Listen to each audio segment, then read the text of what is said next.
All right, welcome everyone to the IndieCade 2024 Awards Developer Roundtable.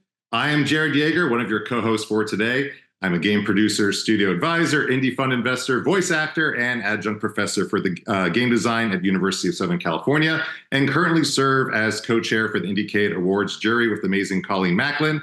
Also with me today is Aaron Trammell, who will introduce himself. Yeah, hi everybody. I'm Aaron Trammell. I'm an associate professor at UC Irvine. I write books about tabletop games and inclusivity, and I am one of the co-managers of the IndieCade big jury, where we compile all the data and put all the votes together. And yeah, we're really just excited to be here with you today and to talk to all these amazing developers who won some awards and kind of give them a second to share some of the insight that they have from their design experience with us. So I have a quick question to kind of get everybody going and pumped, and then I think we're going to flip it over to Stephanie, who has the Developer's Choice Award. But my question for everybody is, can you, in 0 words, mime how you're feeling to be with us at IndieCade right now?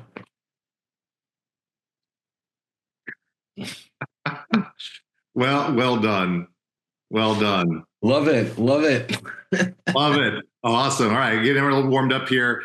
And for our next topic of business here, while we just finished the wonderful IndieCade Award show, to kick things off, we actually have one last award to share, which is the Developer's Choice Award. And so to do that, we would like to welcome the founder, CEO, and heart and soul of IndieCade that makes all this possible year after year, Stephanie Barish, to present, who will be receiving this award, chosen by you, the IndieCade developers. Thank you so much for everything you've done for the indie community, Stephanie, and please take it away. Oh, thank you. That really was such a nice thing to say. I appreciate it. I'm so excited to be here actually in this virtual room with all of you winners of these awards, or some of the winners of the awards. And a giant congratulations to you all, and also to everyone who participated in IndieCade, all of the nominees. It's extremely competitive to get into IndieCade, and every year I think, how can games keep getting more innovative and better and more interesting, and things we wouldn't have expected or seen? So we're so impressed and amazed by all of you, and it just makes the entire year's work worth it to see what you all create and to be a part of this amazing community. Each year we feel like it's important to hear your voice as well in choosing who you think is the game that you would like to celebrate as a developer choice. And so it's my pleasure this year to announce that the Developer Choice Award is Out of Hands by Game River. They are based in China. And so if they're up now at 4:39 in the morning watching this, I hope they join. But my guess is that what we're going to do instead is give you a few words of what the jury had to say about why this game was selected for the festival itself. Again, congratulations, everybody. Thank you to all my colleagues and everybody that has put this show together. And I'm going to keep watching it on rerun all day long on Steam. That's all I can say.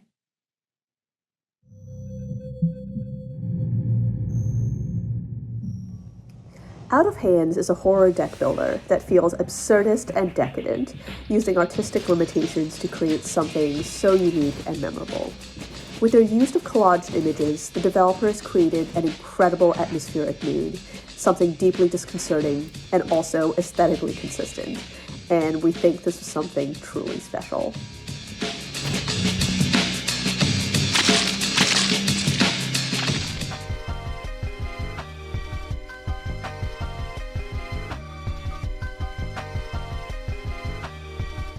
Thank you, Stephanie. I think it's time for us to move into some questions. Is that correct, Jared? Yes, indeed. So, Aaron, yeah, feel free to take it away. All right, great. I think one of the questions we like to open with when we talk to you all this year is, I think respecting the work and energy that goes into the production of any of these games is just a really, really, really um, important thing to do for me, because games don't just kind of get birthed overnight. They take a long time to vision out, to play test, to develop. And so I thought it might be fun to just kind of go around and see how long it took for each of your teams to make the respective games that won the awards today. So we'll do it like a little popcorn. I think let's start with Nicole He from Crush House. Sure. Hi. Well, first of all, thank you so much. This is such an honor. I'm so happy to get to be here with all these other amazing developers. I feel like this is a bit of a painful question to ask us, because I feel like we don't often like to dwell on exactly how long it took us to make these games. But for us, for the Crush House, it really started with an original idea 5 years ago. But we've been in full production, or we had been in full production for about 2.5 years. So it's a long amount of time. It's amazing. That's what you got to do to make the magic, I think. Yep. Continuing, let's check out Victor's game, No Players Online. Thank you so much for having me, and thanks for the award and everything.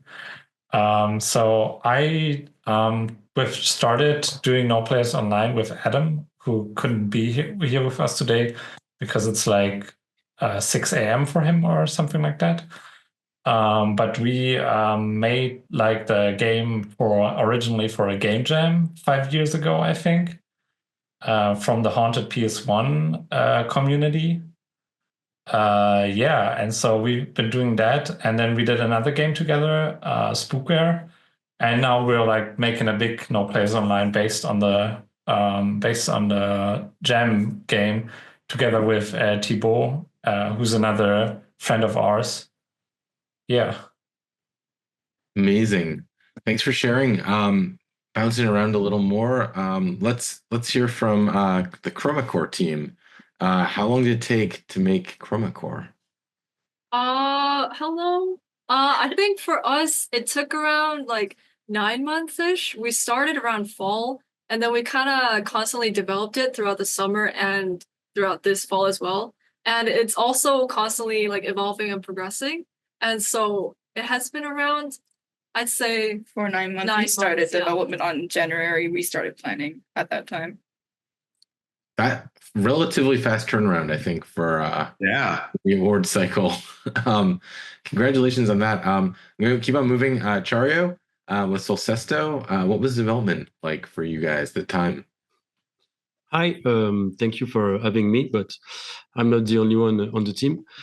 You have the chance to hear me my perfectly fluent English, so congratulations.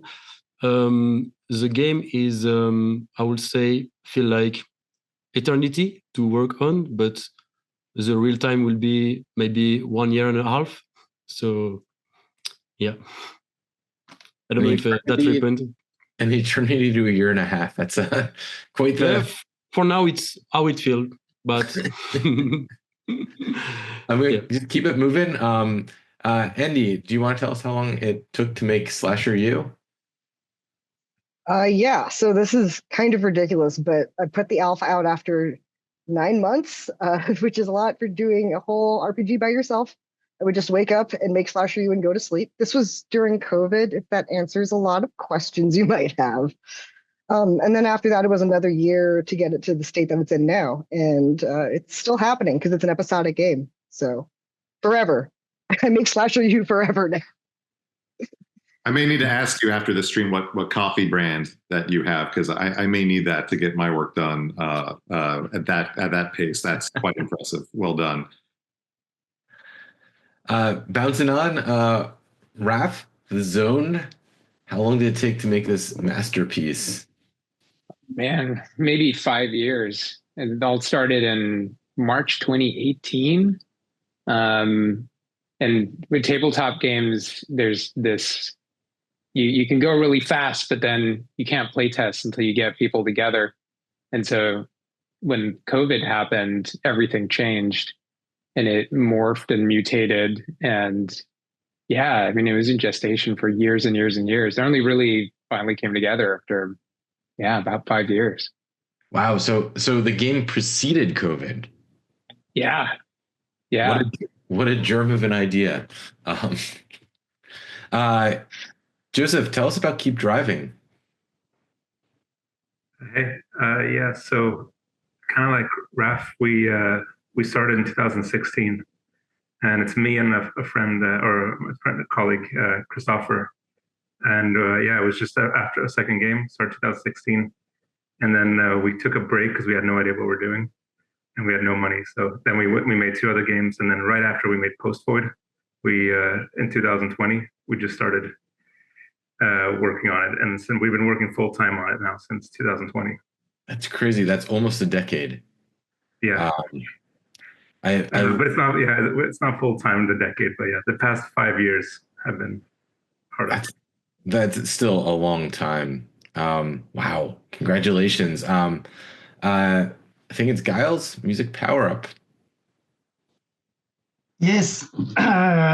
First, thank you so much for the award. It's really crazy for me to receive this honor. I started working on Music Power Up as a solo dev 2.5 years ago. But before that, I was already working on the game engine, which I am using now to make and the game engine itself probably took 4 years to come where it is now. So yes, it's a long process. And now, by the way, I am no more solo. We are a small team of 3. I have a game artist, Jean Hafner, who joined me on the project, and he's doing excellent job. So you have seen nothing yet of the game. The game will be really great, and it's yeah. I am really happy. Yes, so it's still ongoing. It's not released yet. It will release somewhere next year, but I cannot tell exactly when for now. I think you ain't seen nothing yet is a great line to leave us at. So for the fans out there, there's more to come. Yes, because yeah, excuse me, we are constantly raising the ambition of the game. So we have added many different things, many different moments that we want players to experience in the game. So beautiful. Yeah, still a lot of work to do before release. I'm moving on to miniatures with Gianfranco. Tell us how long the game took to develop. Yes, hello. Hi. Nice to be here with you all. So our project was a COVID baby as well. And I think it took us like 4.5 years to finish up. We're finishing up now. Well, we are done. But yeah, about 4.5 years. Took a while. Another long yeah, definitely. And then last but not least, we have Somi, if I'm pronouncing correctly, who appears to be stuck inside Keep Driving right now. I don't want you to get into an accident. So, if you can't speak right now, that's totally fine. So if you want to share how long your game has been developed, that's also great too. Hello, I'm Tommy, and I'm really sorry about all the things right now. I'm driving to my office. It's about not before 6 a.m. in South Korea. So yeah, I'm going to my office right now. And I'm very excited and appreciate that. Yeah, all the prize, the award. Yeah, thank you very much for that. Yeah, and the location will remain unserved. It took 7 months, for development. Yeah, last year, my day job was not that hectic, so I thought that I have to make a game this year. because this year, I'll be very busy. So I have to focus on game development last year. And then, it took about 7 months, to make a game. It's quite a short game, as you know. It takes about 2 to 3 hours to play it. Yeah, but it took that period. Yeah. No, I appreciate that. And I know for all of you, as Aaron was hinting at, like, again, it can be pleasant. It can maybe sometimes a bit painful to reflect on how long you've been working on your projects. But we really appreciate you all answering honestly and providing that insight, because we have a lot of young up and coming developers and even veterans who may want to be going indie, right, on their own. And it's great to have that idea of, based off of, looking at the scope and scale of the games you're making and how one balances everything else that happens in one's life, what they may expect on the road ahead, depending on what kind of game they want to tackle, whether it's card, board, tabletop, right, digital, mobile, PC, console. So we really appreciate all of you sharing that information with all of us, which then leads into our next question. And we can go through everyone here again here. Again, we've all been able to read this on our side as part of the jury, but I think it's really great for all of you, especially to share, especially for those who are just trying to think of, how do I come up with a game that I want to make, right? What is the inspiration behind your games? What led you down this path to make this particular game? So it'd be great to start with you, Nicole, at least who I see at the top left of my screen. We can start there. Sure. So I think the inspiration for the Crush House is maybe pretty obvious. It's reality TV. Actually, the original inspiration was a Japanese show called Terrace House, but since then, the Crush House had been inspired by kind of more trashy American reality TV, and we just thought that that was such an interesting starting point to make a game, because it didn't feel like there were many games about this subject that everyone already has a lot of feelings and opinions about. And yeah, basically that's it. Aaron, do you want to pass on to the next person? Yeah, let's bounce over to Victor. Tell us about the inspiration for No Players Online.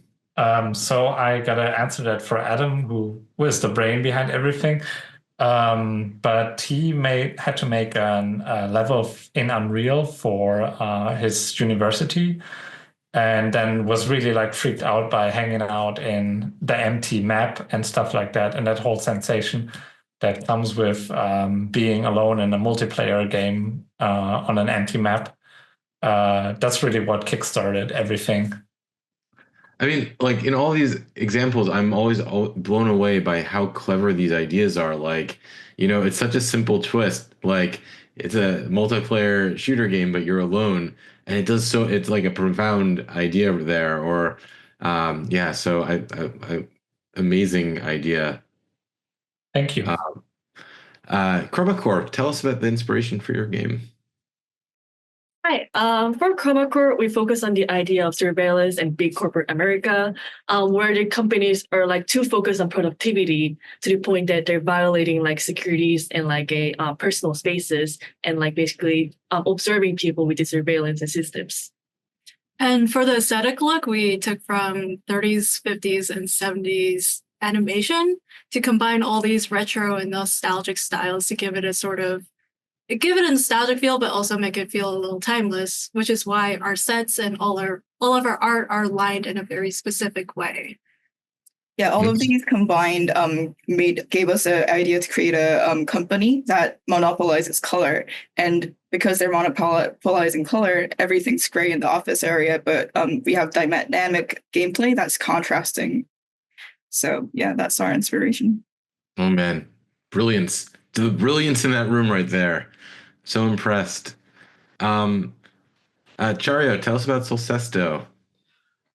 Yeah, so about the concept, it came from the other developer, whose name is Giro, that had the core concept. It was for, how to say, Ludum Dare. I mean, not the Ludum Dare, but a game jam. And we talk about it. It was all about randomness and stuff. So at the beginning, it was very simple, and we just iterate on it. I would say when Jiro come to me, he was very lost. His mind was very lost. He was very messy in his life. I just kind of save him with my idea, and both it make this. That's all. That's awesome. So also a story of friendship within the story. The development. Friendship, but we will be enemy one day. I can feel it. That might inspire another amazing game. I'll do one more, then I'll bounce it back to you, Jared, to do the rest. So Andy, tell us about the inspiration for Slasher U. So there's, I guess, two like subsections of inspiration. One is like goth stuff, if you haven't noticed yet. Like I think that there's this just legacy of spooky stuff that spooky people or non-spooky people just like, from like Edward Gorey to Charles Adams, like all the way down to like Yonan Vasquez. And I'm hoping to compound all of that into an actual place that you can visit, but also Dragon Age. So I am obsessed with romances and Western RPGs like Dragon Age, Mass Effect, Baldur's Gate, Monster Prom. And I played those games since I was like a teenager, and I'm 32 now. I don't look it apparently. But the whole time I was like, what if this game could do this? What if this game could do that? And the answer was always, they could, but you can't apportion time to it because you have to put combat in, or because, you have to lovingly 3D model everything, which makes sense. So one day I was just like, fuck, I'm just going to make my own video game. And I did. And it's just a purely self-indulgent impression of what I enjoy in role-playing games. And it's the talking to people, collecting things, and feeling a feeling and having romance. And I'm just really lucky that other people also wanted to cut to the chase. What I consider to be the chase, there's a pun in there somewhere. So, yeah. I mean, self-indulgent as it may be, I think a lot of other people want to also indulge in the world that you've created. So I think that's one of the amazing things that your game brings to the scene. All right, I'll bounce it back to Jared to bounce back. I for the Zone again, Raph. Having a great time playing that myself. Again, I feel some inspirations from other art, whether it's Annihilation or even The Thing, H.P. Lovecraft, what have you. But I'd love to know, like, really, like all that inspiration that kicked in there. Again, I've loved all that. So again, this was absolutely up my alley. So like, what brought you into this strange, mysterious world of the Zone? Oh my goodness! For me, there's always two streams. There's the stream of mechanics and how you can create cool experiences when the mechanics match the experience you're trying to create, and then how the theme resonates. Rick Rubin talks about the antenna, where you pick up the signal and it like resonates with you and you just can't ignore it. And the Zone came about because I had just gone through a big breakup and some body stuff. There's like a lot of stuff going on in my life. And I had just gone to see Annihilation for the third time and Stalker as a double bill. So I'd spent 5 hours in a Zone. I walked out, I went to my friend's house, and I was staying with him. And that week played a game called Love in the Time of Safe by Jason Morningstar, which is a Viking blood opera where everyone dies at the end of it. And I, at the time, was also obsessed with these play to lose mechanics where you just aren't going to win the game. The goal is to tell a good story. The game decides when you're going to die. And I got obsessed with why that felt like such a good fit for these weird mutational zones and why people go into them. Like, why would you go into a place that everyone says you can't go out of again, and where the rumors are that you're going to mutate and change and just like become a blob? And the two fit together so well because for me, the Zone is always a metaphor. You're going to this place, but it's because you're exploring why the character would want to do that and pushing at the boundaries of their phobias and their obsessions. And I was thinking about that in my own life. And that was probably the reason those movies had resonated so much with me. And I just really wanted to figure out if I could create a storytelling experience that would make other people go through that. And in the end, it was this balance of, you can do it at this high level, like playfully, just like horror experience. But you can also take it like pretty deep, and just going between those two was for me like the highlight of the process. Kept me coming back to it for 5 years. Wow, that's an incredible journey. Thanks for sharing that. And Joseph, I'm curious if you and your your partner on this game, have either of you gone on, were you inspired by some epic road trip that you may have taken at some point in your life that this is mirroring in some way, or is this more aspirational that you kind of created this to maybe have this alternate way to kind of like freely hit the road and kind of do whatever you want? Again, we both, Aaron and myself, love to know inspiration for Keep Driving here. Yeah, thanks. No, I'm not 100% sure, honestly. My first car was a Volvo 245. I'm from Sweden, so when I bought that car, I think I bought it for like $100 or something. And me and Christopher, we lived really close to each other when we studied, and we'd go on these little trips to get beer or to get something. And like my gas tank fell off once, and like these kind of things, and then we had to put it back up and tie it up with a belt. And then we try to pack in like 10 people in the mid-winter, and the car just I would have to drive in second gear the whole time because there was something going wrong with the engine, and those kind of things were just happening. And then I went on a long road trip in Norway with my friend and a dog and my dog. And then when we came back after we made our first game, we were thinking about like what do we want to make, and we were kind of talking about Oregon Trail, and it'd be fun to do that as a modern setting. And that was kind of the main idea. But then we didn't really have any gameplay for that. We just had a setting. And so the next thing was we did a talk in our university about our previous game. And then we realized, we actually have to like have game design because we've been teaching that on our talk. You have to have your game design, and then you can build your game around that, or at least something. And we didn't have any of that. So then we went back to the drawing board and then we made a board game out of the whole game. And then we played it with friends. And then we kind of like had that same idea of the road trip and those experiences we've had and our friends have been telling us. And then we had this board game that we wanted to put together. So that became the combination. That combination became the final game that we have now. Well, that's amazing, and a great testament to paper prototyping and making potential board games for a digital game. I mean, also, I love board games as is, but the classes I took in game design, even some of the stuff I do now, and maybe even probably Aaron as well, right? Like that kind of early paper prototyping just to figure out your systems on a cheap, low cost way, right? Without doing a lot of programming or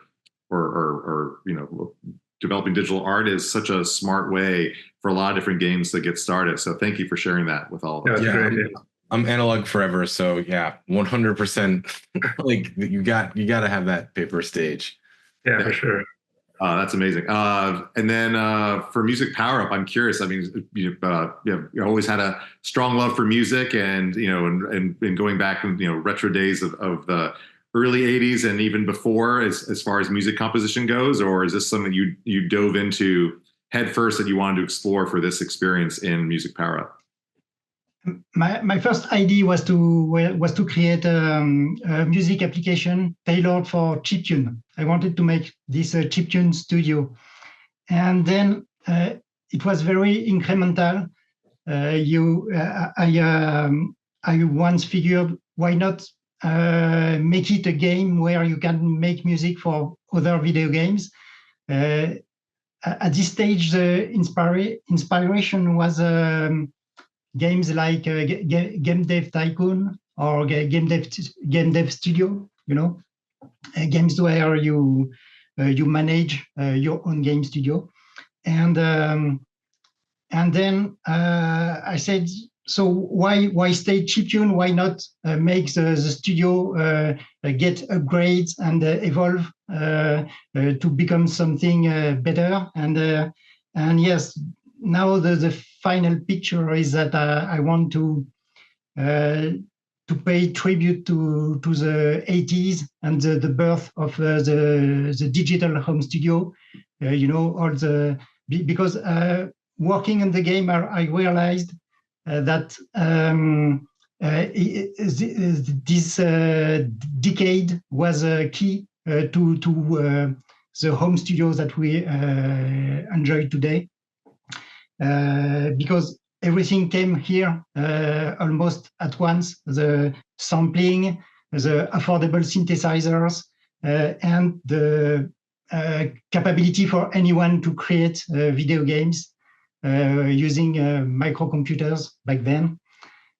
So yes, I want to put all that together and to get people a chance to live this decade again, making music for video games. That's awesome. I love that era of music. I love chiptunes. So I obviously the rest of the jury, IndieCade jury, loved as well. So again, thanks for sharing the inspiration for that. For miniatures, I'm really fascinated to know also what's the inspiration behind that led you down this path for this beautiful experience. Yeah, so I think for us, we were mostly interested in like very strange animated shorts and picture books and just like short films, stuff like this, short story collections. Stuff. Yeah, I mean, we really wanted to try to get this eerie vibe in the game, so we focused a lot on different moods. Yeah, I just went pretty hard there. And we would usually start from a script, and then work from there together on how to make the design kind of work for it. And yeah, always trying to hit a mood. Really try to get that through the visual and through the sound and all that. Yeah. Was there one particular picture book that kind of kept coming up time and time again that was kind of your North Star that kind of drove you on the vision for this? Not one particular, but I think we really liked Chantan's stuff. And then there was one that was, I think it was called Through the Woods. It was a very good one too. Yeah, there was a lot of cool style in that. Yeah, nice. Definitely. Oh, thank you for sharing that. And then it looks like you're parked, Tommy, so I feel comfortable asking you to answer another question here. Yeah, loved again. The inspiration behind No Case Should Remain Unsolved. I got inspiration from lots of novels and movies, yeah, and also all the games I played, yeah. But the mostly the storyline of No Case Should Remain Unsolved was coming from the movie titled The Father, yeah, starred by Anthony Hopkins. In the movie, the main character is suffering from dementia and his memories are scattered and he's confused. He's confusing about the speakers of what he heard and what happened. The order of happenings are scattered and yeah, it's complex. Yeah, so I wanted to make a game that depicts that kind of status of dementia. So in my game, the main character is a retired police officer and she's suffering from dementia and all the stuff is scattered and it's players need to make a right order of all happenings. Yeah, so yeah, the main inspiration was coming from that movie. Wow, I would not have originally guessed it. That's a really cool inspiration point that I would not. Very cool. All right, well then, Aaron, do you want to take the next question for all of our developers here? Yeah, so we're kind of towards the wrapping up end of it. So we have one more big question for everybody. And we really want to just make some space for you to give those shout outs. People who might have supported this project that you really cared for, or you just want to tell, I care about you while we're doing this stream right now. So yeah, we want to hear like who inspired your game, who inspired you, who helped you keep going. Start with Nicole again. Yeah, like what's on your mind? Who do you want to give some shout outs to? Yeah. So, again, I want to say that it's such a huge honor to win this award for the jury prix, which I was like completely not expecting.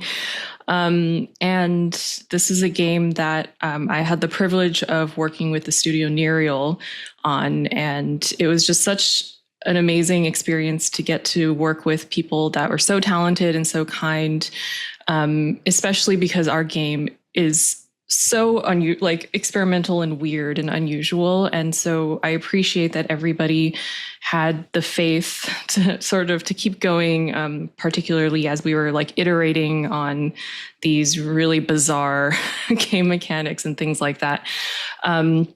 So everybody at Nereal, I really want to thank, and I also really appreciate and want to thank our publisher, Devolver Digital, because they have been just incredibly supportive of, again, an extremely weird game, which was the Crush House. And so I just like appreciate so much how, how hard they went for us, for how weird they took the marketing and things like that really like reflected the vibe of the game. And I'm so happy that that's what came through to the IndieCade jury.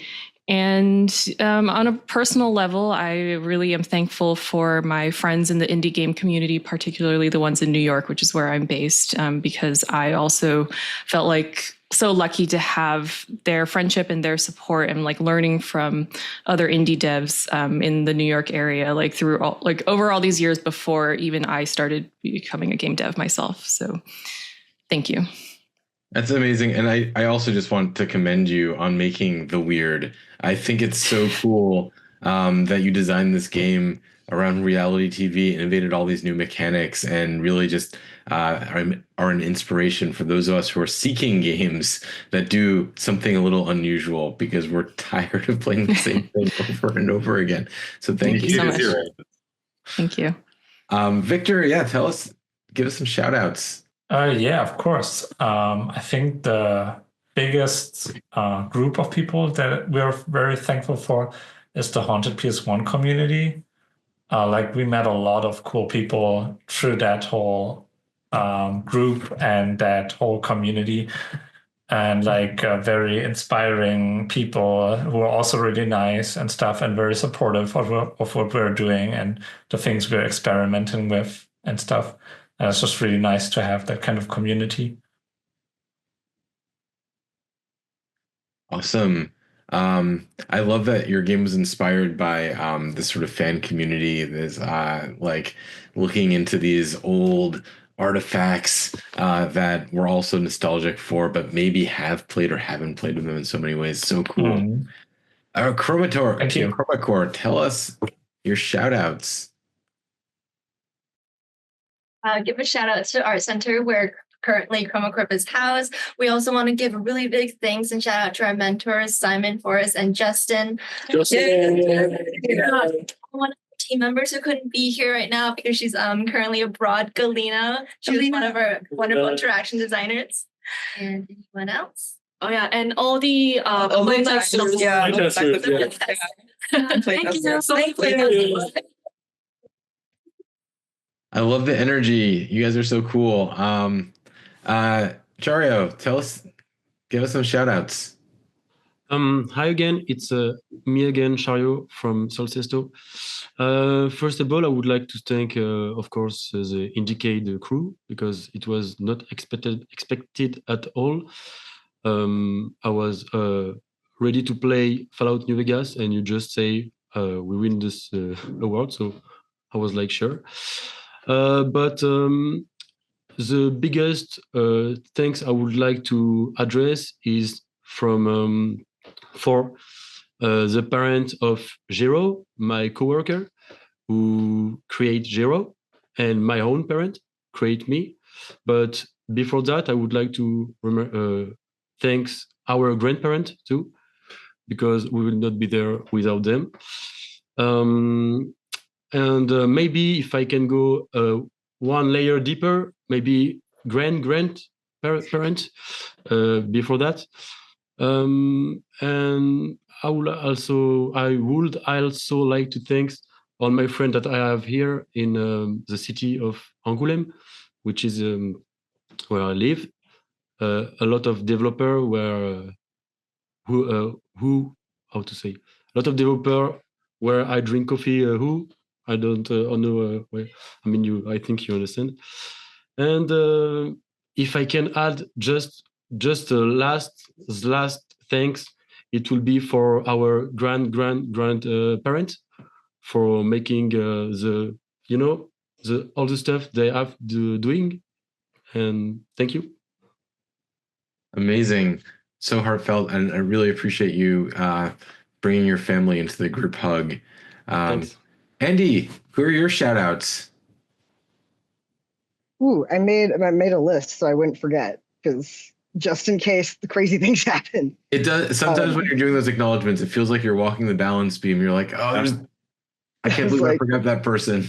Literally. Oh man. So I make Slasher U all by myself. So the literal only other person who has ever touched this thing is my friend Adam, who helps me with marketing stuff, who keeps me like, I don't know what I'm doing outside of making video games. There's that. My roommate Charlie, who has put up with a lot. My best friend Ned, who has also put up with a lot. My gothic sibling for life, Kat Gasley. And most importantly, the two most important things are everybody who plays Slasher U, who I call the student disembody. Hi, you're all on Discord.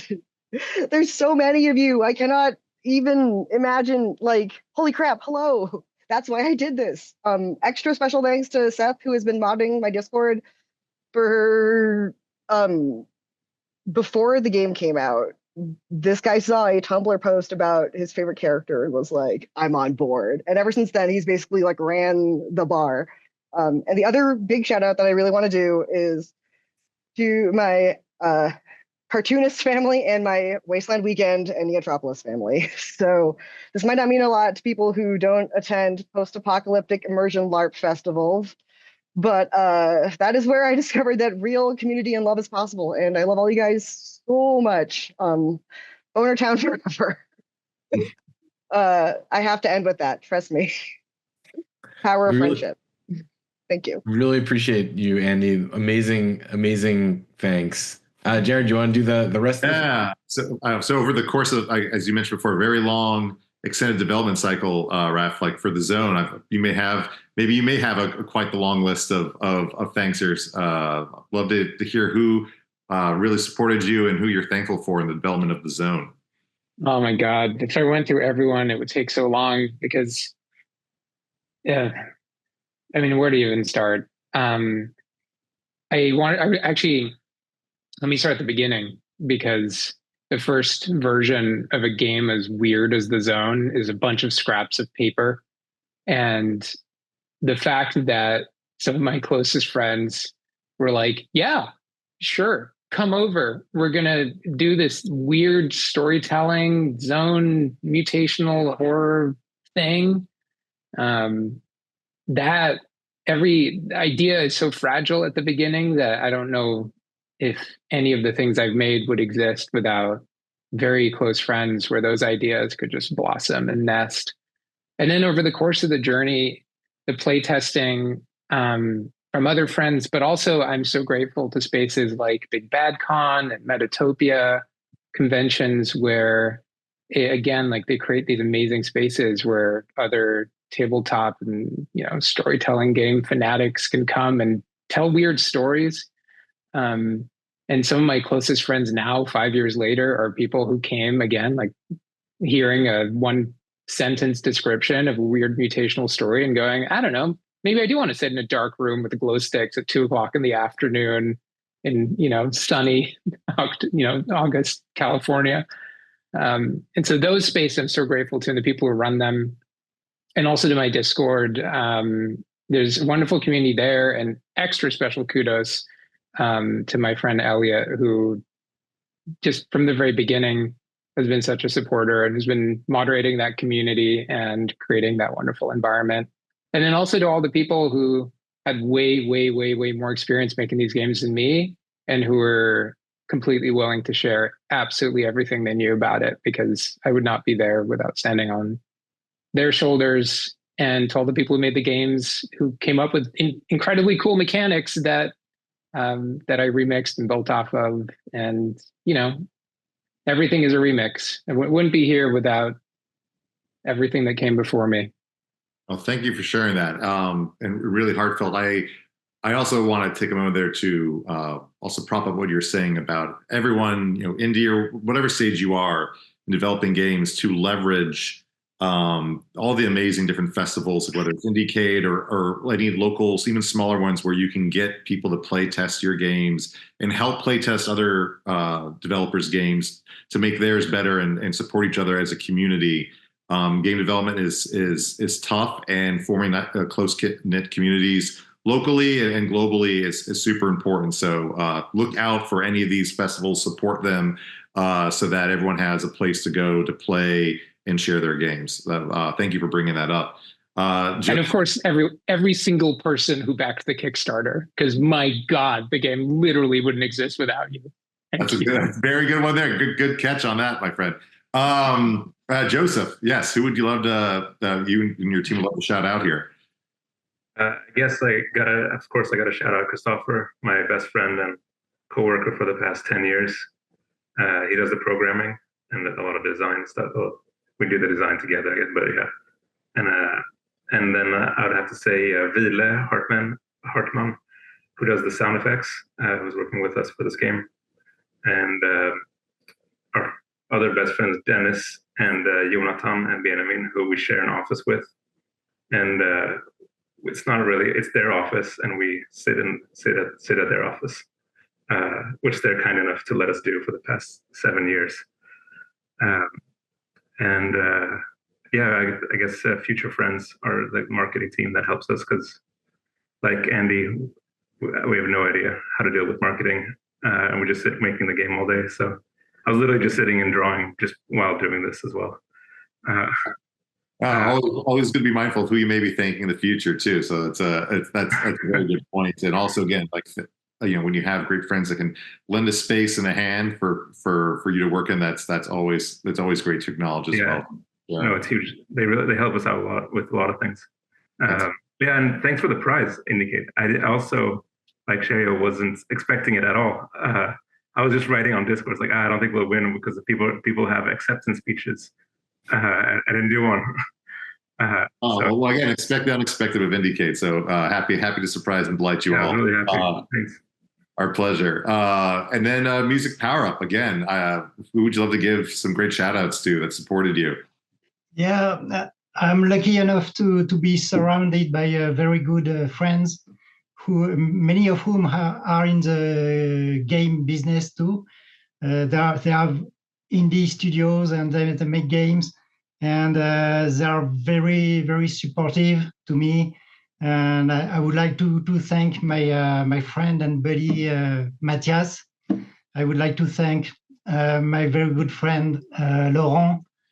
And I would like to thank my children too, because I have 3 children, and they are enduring for me chiptunes in the car sometimes, or some weird music.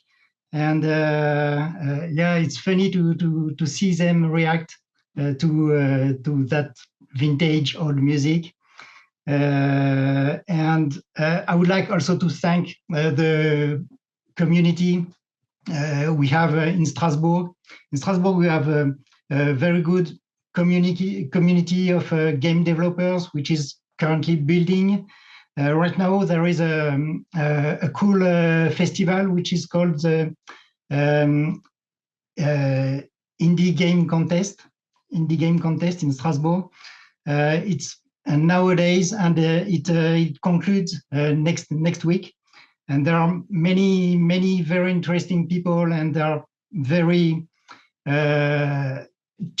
always cheering, encouraging me, everyone. So it helps a lot to have people like this who care for you, for what you are doing, and encourage you, because you can have some doubts sometimes about what you are doing, and you need that support.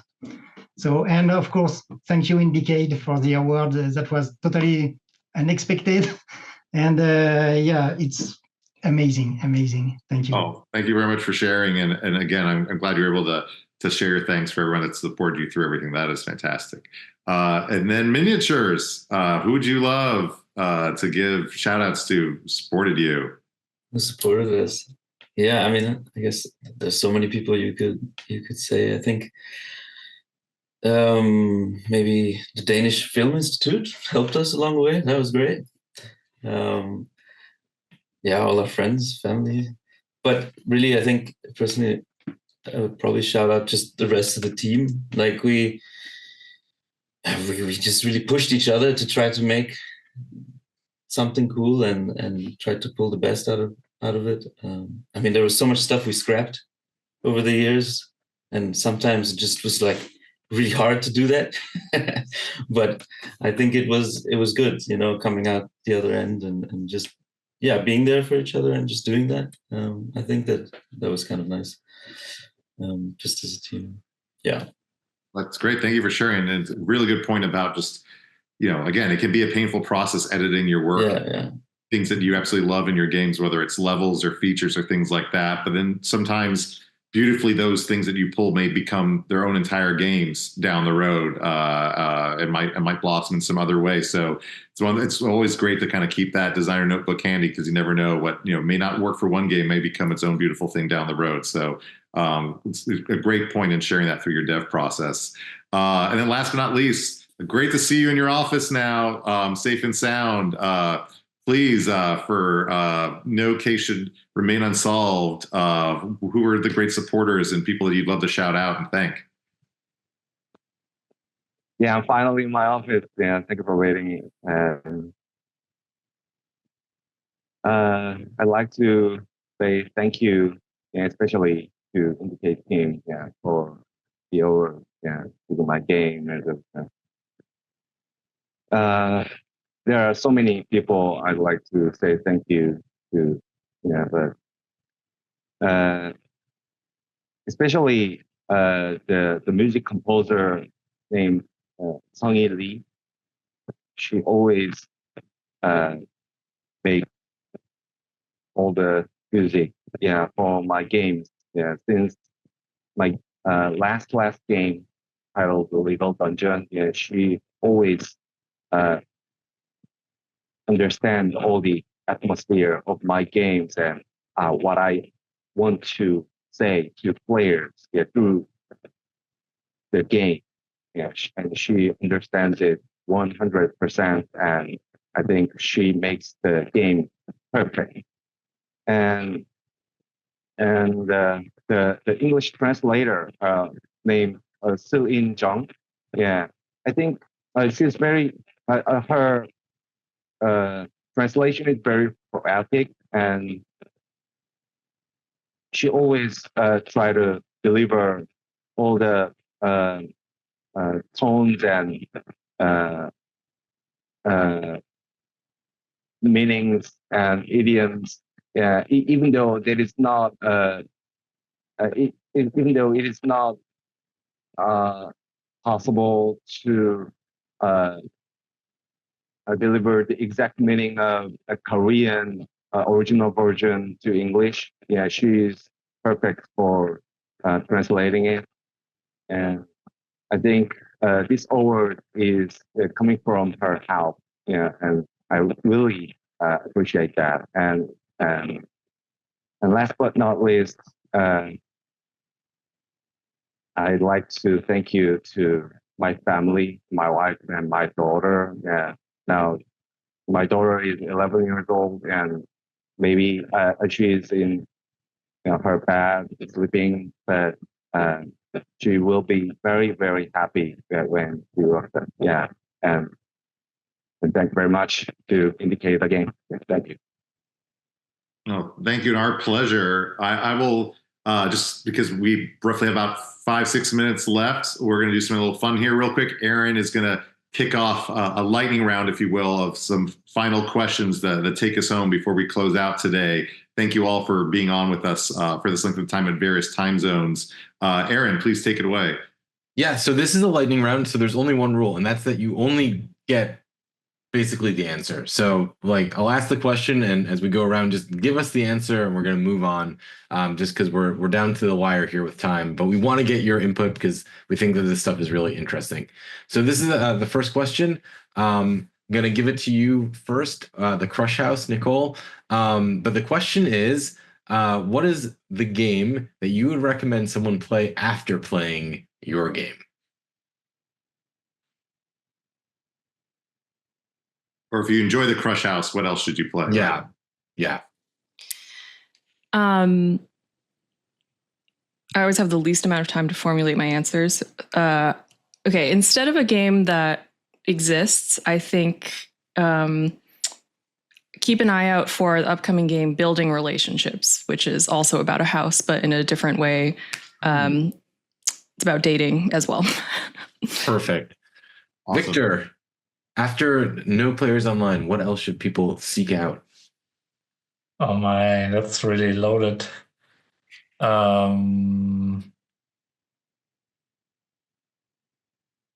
Should maybe check out like some of the Dreadx collection games. Yeah, those can be very interesting and cool. Say it one more time for those in the back. Oh, the Dreadx collection games. Dreadx collection. Very Yeah. cool. Thanks, Victor.